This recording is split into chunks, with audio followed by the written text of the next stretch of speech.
Good day. In this video, we're going to talk about reaction of alkenes. Alright, remember in alkenes, there's the presence of the double bond. So the first bond will be the sigma bond, the second bond being the pi bonds. So the presence of these weak and easily accessible pi electrons makes it reactive. So when it's reactive, it has the capacity to react with other substances that involve addition across this double bond. Okay, across this double bond, hence breaking one of the pi bond. All right, it will break one pi bond and then it will form a new sigma bond. Okay, so bonding in alkenes, electrons in pi bond, okay, pi bonds are loosely held. So the double bond acts as a nucleophile. So nucleophiles are electron rich and then attacking electrophilic species. So electrophilic is the electron deficient species. Okay, so carbon cations are intermediates in some of these reactions. So carbon cations, you'll see the carbon with a plus, and these reactions are called electrophilic additions. Okay, so electrophilic addition consists of two steps. Step 1 will be the pi electrons attacking the electrophile. Okay, so here in this diagram you can see that the pi electron from the double bond will attack the electrophile species. So when it attacks the electrophile species, it will cleave the double bond and then form a new sigma bond here and then another sigma bond with the neighboring carbon. So the neighboring carbon will now be a carbon cation. Alright, so according to Markov-Nikols's rule, the electrophile adds to the sp2 carbon that is bonded to the greater number of hydrogens. Alright, so here you cannot really tell because you have even numbers of hydrogen. Okay, but remember when you have the electrophilic addition, Markov-Nikol rules is very important.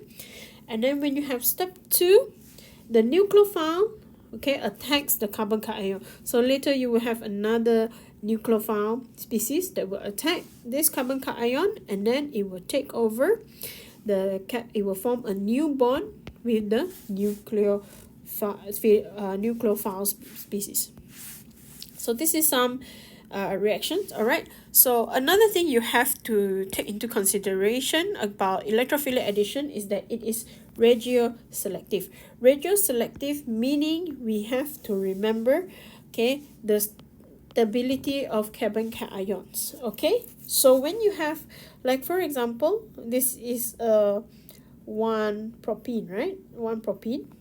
Okay, so the double bond is between the first carbon and the second carbon, so it will cleave this. So when it cleaves this double bond, it can possibly connect to carbon number 1 or possibly connect to carbon number 2. So the carbon cation will form at carbon number 1 or carbon cation number 2.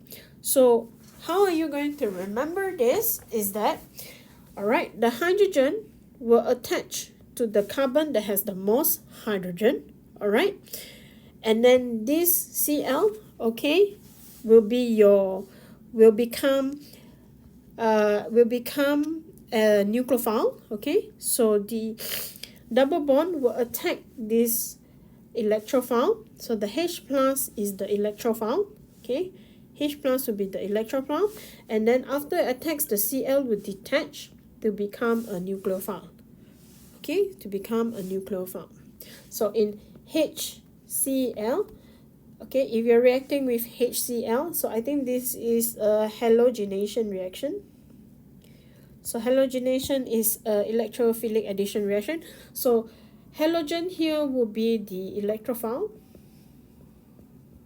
Okay, electrophile, and then the Cl, okay, the Cl will be the nucleophile. Okay, nucleophile species, and then this is the electrophile species. Okay, right. So what does it mean by regioselective? When we look at the structure, all right, when we look at the structure, normally it will not favor the primary carbon cation because, okay, it is not stable. It is not stable. So because this is a terminal, the double bond is at the terminal, means at the end of the structure, right, between carbon 1 and carbon 2, one of it will form a primary carbon cation. So this intermediate is not possible because it is very unstable. Okay, so most highly your product will definitely form a secondary carbon cation. Okay, this is more stable. So when this is a stable carbon cation, then this nucleophile can attack, and then you'll find you have a new haloalkane. Okay, so looking at these two examples for 2-methyl-2-butene first. Okay, so this we are looking at major minor product. This one you have to look into the Markov-Nikov rule.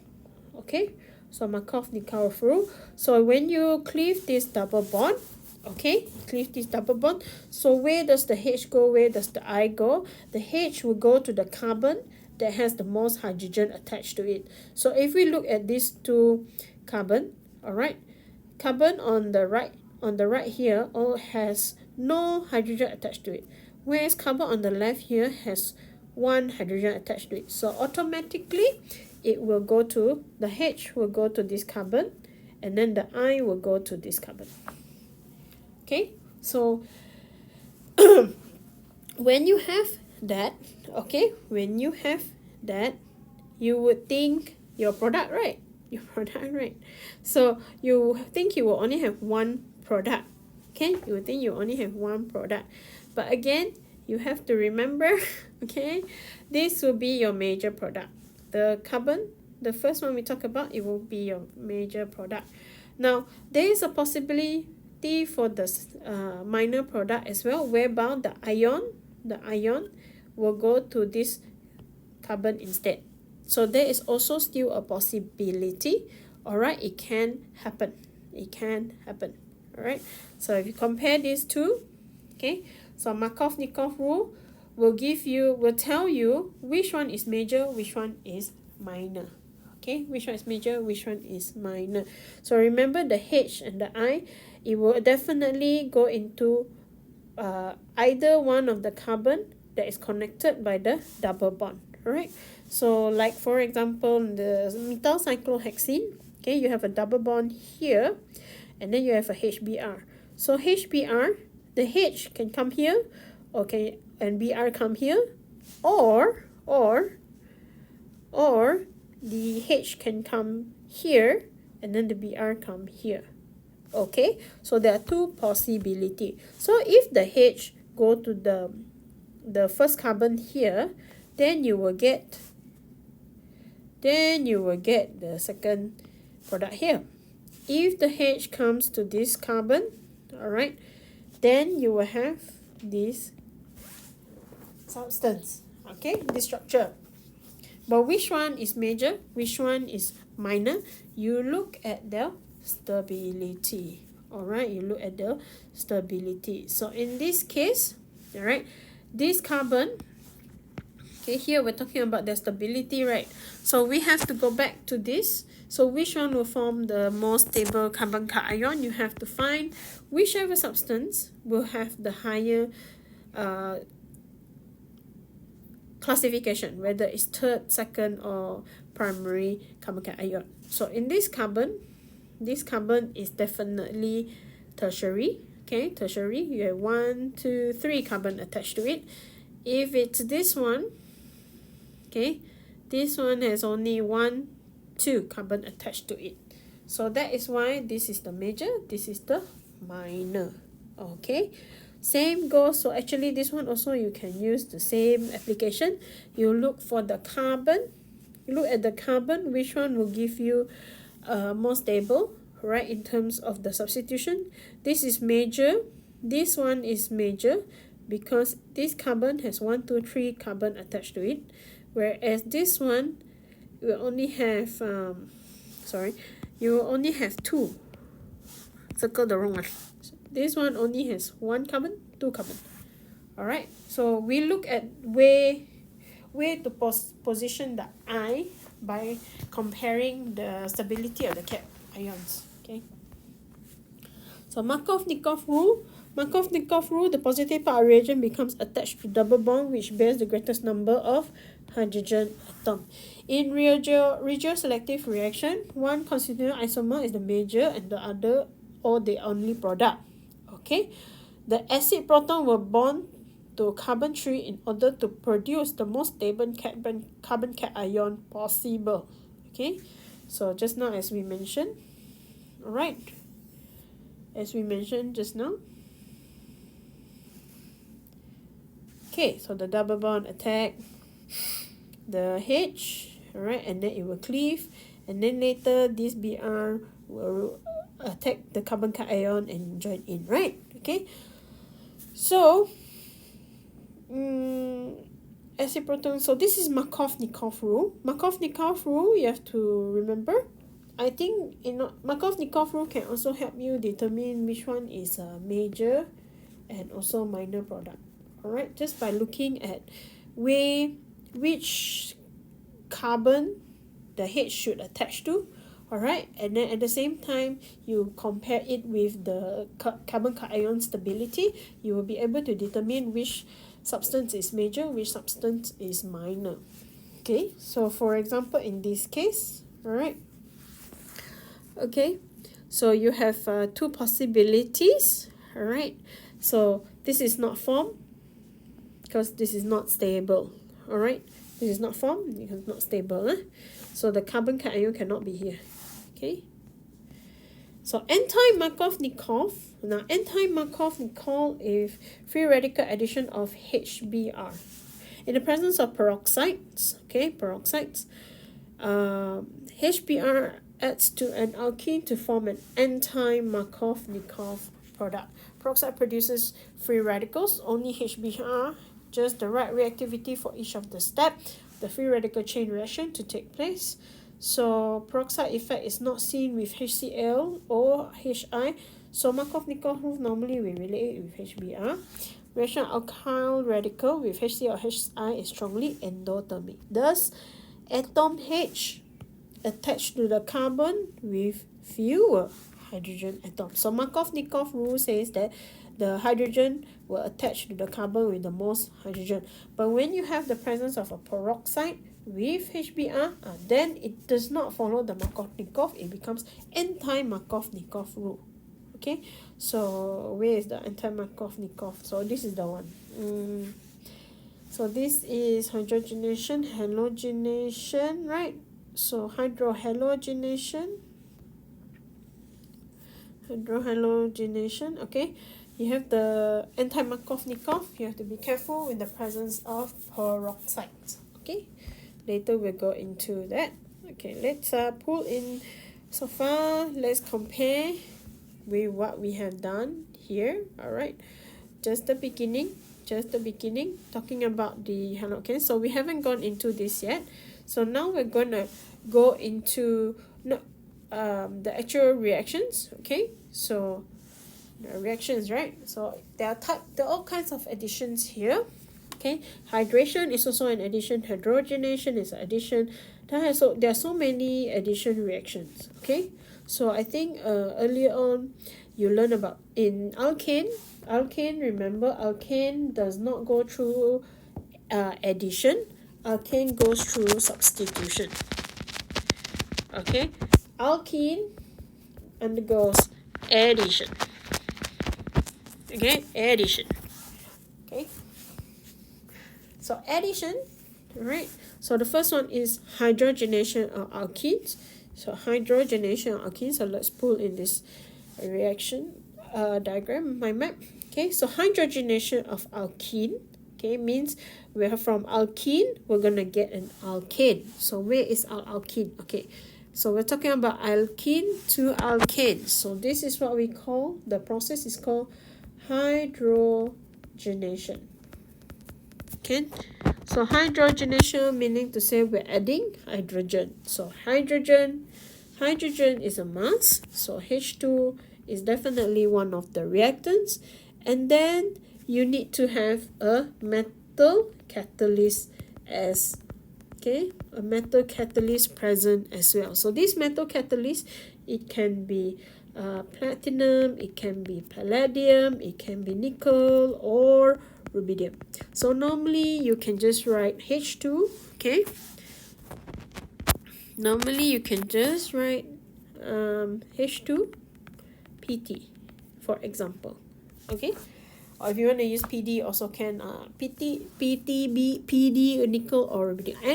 Anyone will do. Don't have to write all. You just need to write one. Okay, so most of the time you just write hydrogen with platinum, which is a metal catalyst. From alkene, we can get alkane. So how does it add on? So remember, you have two hydrogen here, so it just add on. Now it doesn't really matter in terms of the Markovnikov and the Markovnikov because both are hydrogen. So it will just take over the, it will just cleave the double bond and then just add a hydrogen there. Alright, same goes for if it's cyclo. Alright, same thing. Alright, they remove the double bond and then you form new hydrogen. Okay, so reaction is stereospecific. Okay, so stereospecific means if you see this darken and dash line, so this basically when you're talking about a structure, alright, sometimes because it's in terms of 3D, one will be at the back, one will be at the front. So like this is darkened, right? So means the CH3 is on the front part and then the H is at the back part. Okay. Okay, moving on. Addition of halogens.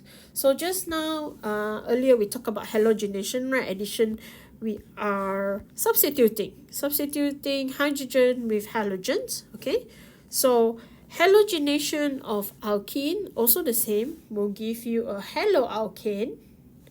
It can be a haloalkane or a dihaloalkane. Okay, here, or a dihalide, alright? So I think there's one more we haven't written here. So for alkane, you can also get, alright, dihaloalkane. Okay, so dihaloalkane. Okay, let's take this a bit thicker. Okay, so you know it's a bit different. Okay, dihaloalkane is another one. Okay, so what are the reactions? Okay, so same thing. Electrophilic. This is also, the process is called halogenation. Process is still the name of the process is still the same. Halogenation means we're adding halogens. So your halogen can be X2, right? So X can be fluoride. What was it again? Fluoride, chloride, bromide, iodine. Okay, so it can be any one of these four because they're all halogens. Okay, they're all halogens. Now, for alkene to haloalkane, this is still halogenation. Okay, it's still halogenation. So I am going to color this in different colors so you know which ones are the reactant, which ones are the name of the reactions. Okay, so now sorry. Oh, okay. Okay, so let's look into alkenes to haloalkane. So dihaloalkane means we're talking about two. So in this case, we have two halogens attached to the alkane. Now, haloalkane means we only have one. Okay, we only have one. Okay, so dihaloalkane here, all right, you have an example given to you. Okay, so not only you need to have the bromine, the halogen, the other reactant that or catalyst that must be present is the CH3Cl3. Okay, so this is bromine, right? So even if it's bromine or chlorine, it must go together hand in hand with CH3Cl3. Okay, so that's what it means. Okay, so this one will give you a dihaloalkane, right? So if you have a cyclopentene like this, also the same. Okay, it must go hand in hand together with the halogen. It must go together with CH3Cl3. Okay, so this is the reaction mechanism. Okay, so the first step, your reaction of ethylene and bromine to form bromonium ion intermediate. So the nucleophile, right? The nucleophilic here, all right? The pi bond will attack the halogens, okay? And then it will form your ethylene bromonium ion. Okay, you don't really have to remember their names, okay? But you must be able to draw the structure. Okay, because this is for mechanism question, so they will want to see how you're going to draw. So inorganic actually involves a lot of drawing. You have to be very good with drawing electronic structures, organic structures. Okay, all right, then you have your bromide ion, and then the next one you have this bromide ion attacking this carbon, okay, and then attacking the carbon, and then it will form your final product. So this is 2 steps. Okay, addition of halogen. So this one will give you a dihaloalkane. Okay. Okay, so addition of halogens. Okay, same. Okay. Okay, addition of halogens. Okay, hydrohalides. Now, okay, so this one gives you dihaloalkane. This one also the same. This is still halogenation. We still call it halogenation because we are adding halogen.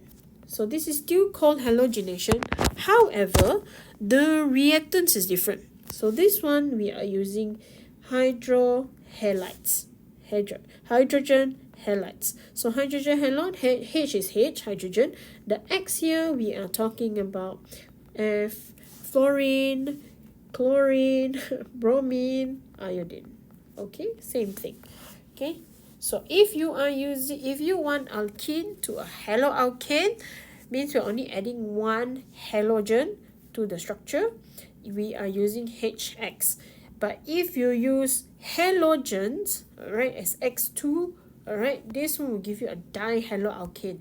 Okay, so this one I think it's the same thing again, repeated over and over again. So the double bond here will attack the pi bond will attack the electrophile, and then the electrophile will form the carbon cation, all right, and your nucleophile, and then the presence of the nucleophile will attack the carbon cation to get your final product here.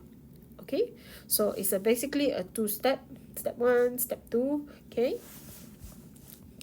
so this is still addition 100. A lot of examples here, you can go through them. All right, in the slides you probably have to do a little bit reading and understanding. I would suggest if you try and digest these slides properly, because if you look into these slides, it's very detailed and even highlighted. Okay, where does the hydrogen go, where does the halide go, how does it move about? So when you are adding hydrogen halide, this is the one you have to be careful. You have the presence of the Markov-Nikov rule. Okay, so I'm just gonna put a note on my mind map here. I need to take note of the Markov-Nikov rule. Okay, so means I undergoing this halogenation process to my alkene, I can possibly have a major or minor product. So how do I determine that? I have to use Markov-Nikov rule. Okay, Markov-Nikov rule, and then, or if it follows anti-Markov-Nikov, what do I need to do? Okay, what do you need to add? You have to add a peroxide, right? Okay, so these are some examples. So you have 1-butene and hydrogen bromide. Okay, 1-butene and hydrogen bromide. So this H, all right, this H, remember this is a terminal. So if it's a terminal, there's no carbon cation form at this. It cannot form like this. So this cannot happen. So that's why you only have one product. Okay, so you only have one product, but the other product can also still happen, but it's less likely to appear lah. Okay, so because of that, the H will come to this carbon, and the Br will come to this carbon. Okay, so this is the most stable. Okay, how you know stable, not stable? Check your carbon cation, whether it's tertiary, secondary, or primary carbon. Okay, so metylpropene, this one also same. This is a terminal. The double bond is at the terminal, so it cleave here. So H goes to this, Br goes to this. Alright, so it will be stable. Same goes for this, cleave this, so H goes to this, and then the Cl will go to this carbon. Okay.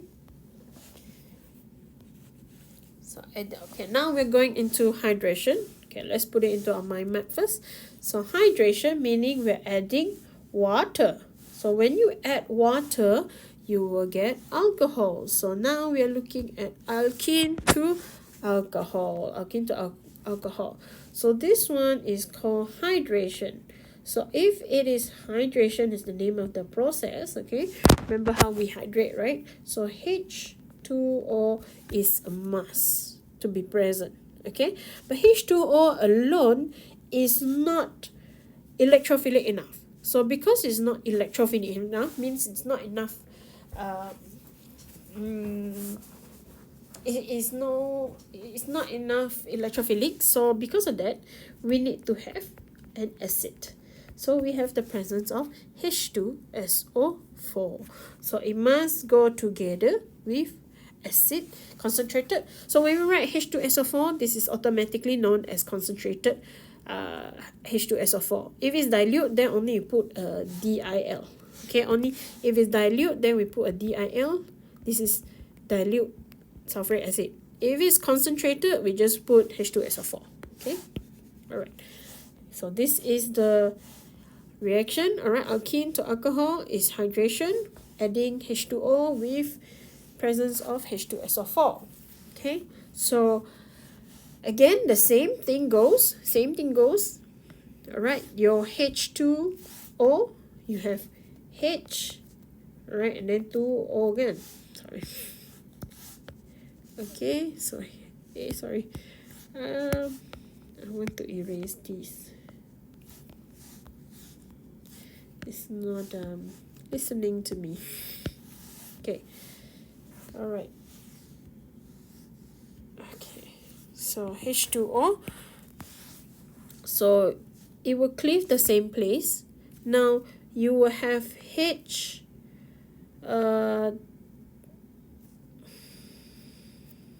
2O is like this, right? So because of that, alright, it will cleave either one. Okay, when it cleaves, you have the H and the OH. So again, Markov-Nikov. Follow Markov-Nikov.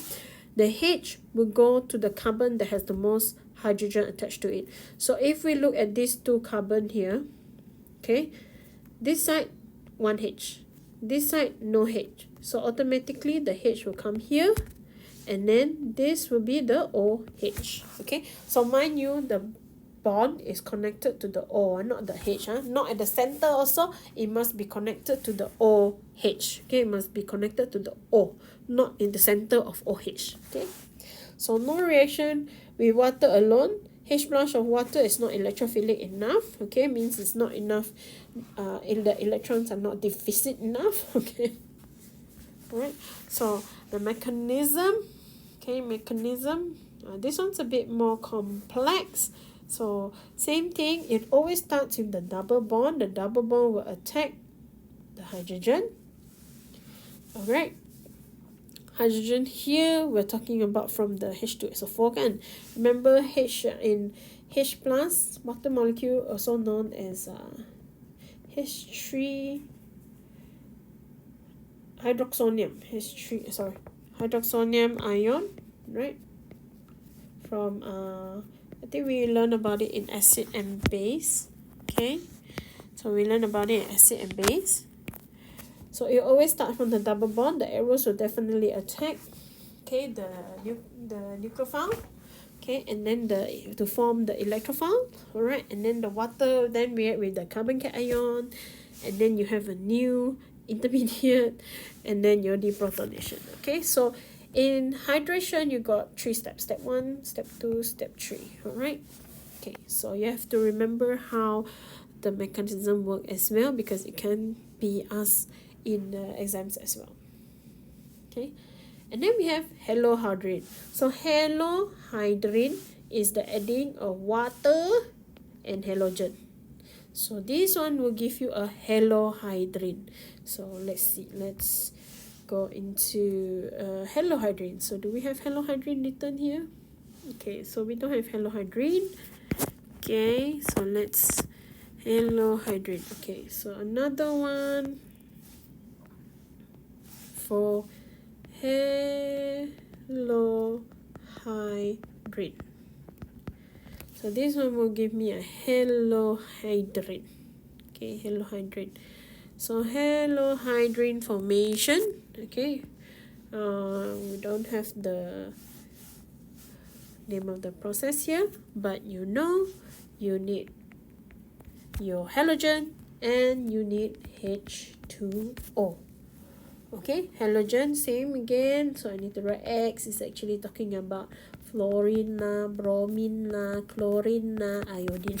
Okay, so this is to get a halohydrin, means halohydrin. Okay, OH. Okay, maybe if you don't remember how it looks like, I will draw it here. So it can be, okay, so one will have the halogen, one will have the OH.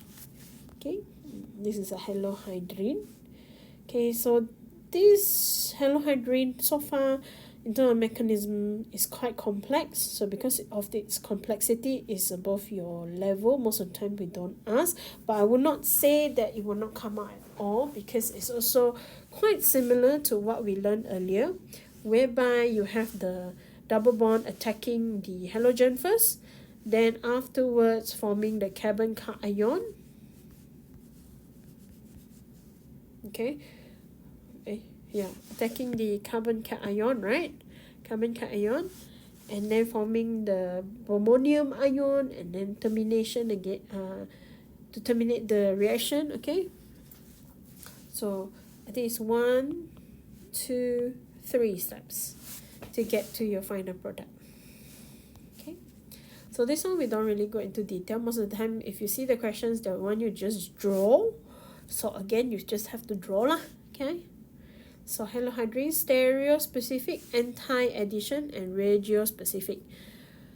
Okay, so chlorine added on. Okay, so stereo-specific is like this. One can be trans. So if you see again, okay, looking at the arrows, the darkened arrows, big and line one. Okay, and then regio-specific. Alright, regio-specific. Okay, these two. So oxidation reaction alkenes. So okay, alkenes can also undergo oxidation. Okay. Okay, sorry, wrong one. So just now we have alkane combustion, right? So alkene can also undergo combustion. So maybe we have to do a big round, right? I don't know how you want to do your mind map. It's up to you. Okay. Oh. Alright. It's up to you.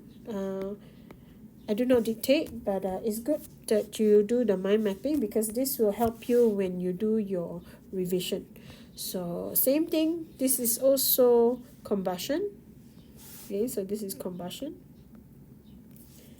Combustion. This is the reaction. This is the name of the reaction, and then you only need O2. Right, O2. Okay, now this is another reaction. So oxidation reaction of alkenes. So when you oxidize alkene, we're gonna cleave the double bond, right? We're gonna cut off the double bond. Now, so under drastic conditions, for example, this is using hot acidified KMnO4 or hot concentrated alkaline KMnO4. The diol is obtained. The diol obtained is oxidized further. So remember, KMnO4 is a very strong oxidizing agent. Okay, so when it is a very strong oxidizing agent, you cannot just say, okay, stop, this is where I want the oxidation to stop. But you can't. So the oxidizing reaction continues on, okay, continues on, and then finally until it will all, you get a stable compound. So as a result, cleavage of carbon-carbon bonds occurs to give aldehydes, ketones, carboxylic acids, or carbon dioxide. So depending on what is formed, like for in this case, you start off with 2-methylpropene. Okay, 2-methylpropene. After reacting, you get a diol. Okay, so this diol, you cannot say that it just stops here. It doesn't just stop here. So because of the strong oxidizing agent, the reaction continues on. So it will cleave some more. Okay, later on you will learn under alcohol and carbonyl. Okay, all right, what happens when you oxidize? So this is a continuation to that. All right, so because this substance is not stable, and then some more you got very strong it's stable if it's if you get it from other reaction, but because you're using KMNO4, you cannot just say okay, the reaction will stop. Because of the strong oxidizing agent, the reaction continues on to produce propanol and then methanol, and then because again strong oxidizing agents, you continue oxidizing until you get a stable compound. Okay, so in this case you have the ethanoic acid, methanol acid. Okay, methanol acid, you continue to oxidize, you get carbon and hydrogen. Okay, so this one will be intermediate. These are all intermediates, including this. Okay, all right. So in other words, if you oxidize alkenes, all right, if you oxidize alkenes with strong hydrogen, strong oxidizing agent, you can actually get other compound, you see. All right, so we will go into that later. Okay, okay, so then ozonolysis is very specific. Ozonolysis, wherever the double bond is, you cleave it. When you cleave it, you replace it. Okay, instead of double bond to the carbon, double bond to a O. So this is your 1, 2, 3 will be this, and then this structure will be this. Okay, so you basically replace the double bond, the CC double bond, you cut it. After you cut it, you replace it with oxygen. Okay, so propanol, this is a aldehyde, and this is also both are actually aldehydes. Okay, both are actually aldehydes. So ozonolysis of alkenes. Ozonolysis of alkene. Okay, so in summary, reaction of alkenes consists of a lot of reaction. So remember we were talking about strong KMNO4, right? KMNO4 hot, okay, and then if you have got cold, you have the diol. All right, this one will give you aldehyde. This is ozonolysis. Okay, so there are a lot of reactions that you actually have to remember, and this is a hydrogenation. This halogenation. Okay, some reactions are actually the same name because you're adding the same substance. Okay, but again, you have to remember the reagents, the reactants. Okay, when the question asks you for the reagents, most of the time you have to remember the reactants and the catalyst that goes with it. And if they say conditions, then you have to remember whether it's cold ka, hot ka, you need heat ka, and these are the things you need to remember. So I think that is all for alkene. Now we go into just a little bit on alkyne. Not many, okay, not many. It's quite similar. It's quite similar to alkene. So alkyne, when you have addition of hydrogen halides, okay. So with the same substance, all right, you do not get alkene. You get a dihaloalkane. So, okay, so if we're talking about alkenes here now, sorry if this video is very long, okay, but because it's quite some of the things are going to be repeated for alkyne, so I do not want to make another video just for alkyne since we're already talking about it. Okay, so for like alkyne, okay, we will end up with maybe I should use a different color. I'll use purple for alkynes reaction. So alkyne, right? If you are going to do hydrogenation, okay, halogenation. We're talking about halogenation. Okay, so here it shows us that this is an intermediate. Okay, so our final product will end up being a dihaloalkane. So here we can also get a dihaloalkane from this. Okay, so when we get a dihaloalkane, the process is still the same. This is still halogenation. Okay, the reactant just now was H2 or HX, right? HX for alkene to haloalkane, or HX2 for alkene to dihaloalkane, right? So same, alkyne to dihaloalkane is X2, HBr, HX. Okay, it's HX. Okay, so this is alkyne, and then if you have one, you get only one, then you get a double bond. If you have two, means you have it in excess, okay, then you have two. Okay, it will fully eliminate the triple bond. Okay, so if you want to get this would be I don't know, haloalkene. So here we don't have haloalkene in our structure, but this is actually in our mind map. So this is a haloalkene. Okay, haloalkene. So if you add one, you can get a haloalkene. You only eliminate one double bond.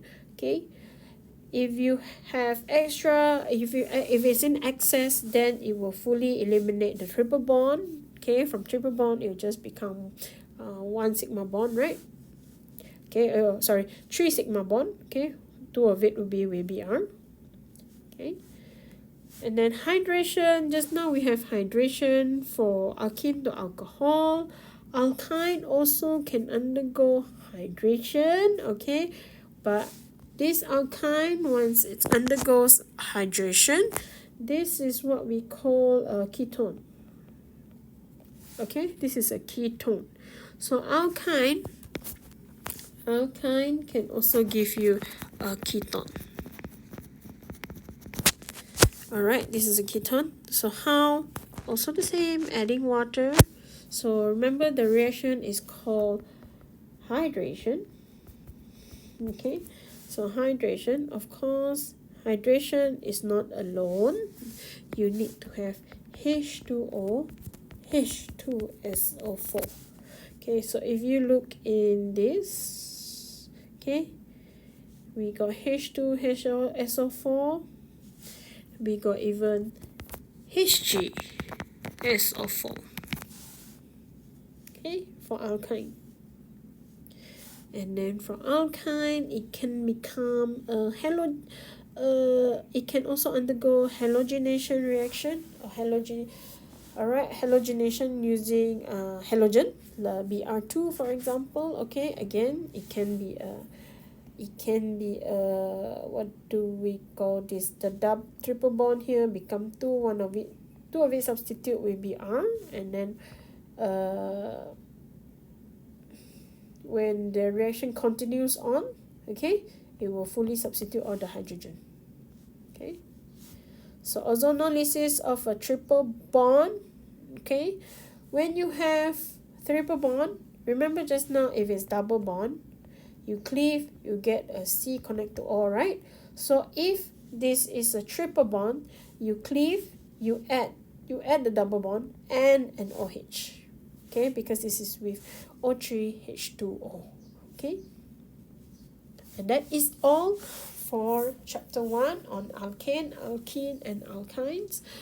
I hope you guys take the time to digest this chapter, because all the fundamentals of the organic element of this subject is based on a lot of the fundamental of it comes from this chapter. So I'm not surprised that it would take some time for you guys to digest, but do try and understand, because it's very important. Alright, all this reaction, basically you have to combine all this reaction into a mind map. Then it will make your life easier when you do your own revision.